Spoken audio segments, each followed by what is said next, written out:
कौवा और मैना की कहानी। कौवा अपनी आदत के अनुसार आपस में एक दूसरे से काँव काँव करते हुए झगड़ रहे थे।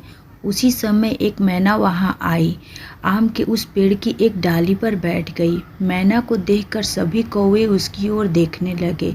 बेचारी मैना सहम गई, डरते हुए बोली, अंधेरा हो गया है, आसमान में बादल छाए हुए हैं, किसी भी समय पानी बरस सकता है। मैं अपना ठिकाना भूल गई हूँ। आज रात भर मुझे भी इस पेड़ की एक डाली के एक कोने में जगह दे दो।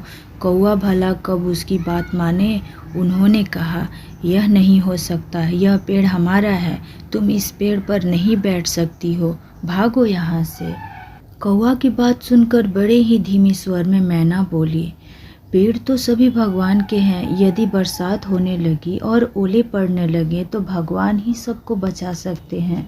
मैं बहुत छोटी हूँ, तुम लोगों की बहन हूँ, मेरे ऊपर दया करके रात बिता लेने दो। मैना की बात सुनकर सभी कौवा हंसने लगे, फिर बोले, हम लोगों को तेरे जैसी बहन की कोई ज़रूरत नहीं है। तू भगवान का नाम बहुत ले रही है, तो भगवान के सहारे यहाँ से जाती क्यों नहीं है। यदि तू यहाँ से नहीं जाएगी तो हम सब मिलकर तुझे मार भगाएंगे। और सभी कौवे मैना को मारने के लिए उसकी ओर दौड़ पड़े। कौवा को काँव काँव करते हुए अपनी ओर आते देखकर मैना वहाँ से जान बचाकर भागी। वहाँ से थोड़ी दूर एक आम का पेड़ था। एक कोने में छिपकर बैठ गई। रात में तेज हवाएं चली। कुछ देर बाद बादल बरसने लगे और इसके साथ ही बड़े बड़े ओले भी पड़ने लगे।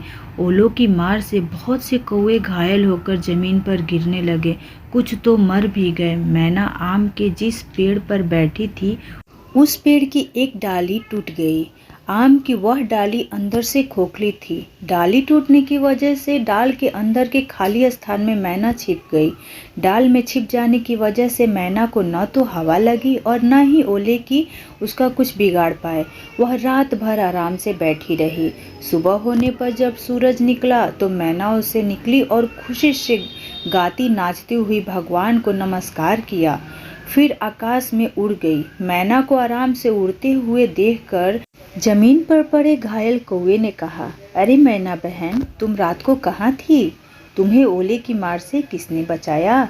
मैना बोली, मैं आम की डाली में बैठी ईश्वर से प्रार्थना कर रही थी कि हे ईश्वर, दुखी और असहाय लोगों की रक्षा करना। उसने मेरी प्रार्थना सुन ली और उसी ने मेरी भी रक्षा की है। मैना फिर बोली, हे कौवा, सुनो, भगवान ने केवल मेरी ही रक्षा नहीं की, वह तो जो भी उस पर विश्वास करता है और उसके प्रार्थना करता है, उसे याद करता है तथा भरोसा रखता है, ईश्वर उसकी रक्षा अवश्य ही करता है और कठिन समय में उसे बचाता भी है। तो दोस्तों, आप लोगों को कौवे और मैना की यह कहानी कैसी लगी हमें ज़रूर बताएं। और ऑसम शॉर्ट्स भक्ति में ढेर सारी कहानी और शॉर्ट्स भक्तियाँ पड़ी हुई हैं, तो प्लीज़ वीडियो को वॉच करें। और अगर हमारे चैनल पे आप नए हैं तो प्लीज़ सब्सक्राइब नहीं तो एक लाइक तो कर ही सकते हैं। मिलते हैं हम लोग नई कहानी और नई भक्ति के साथ। धन्यवाद।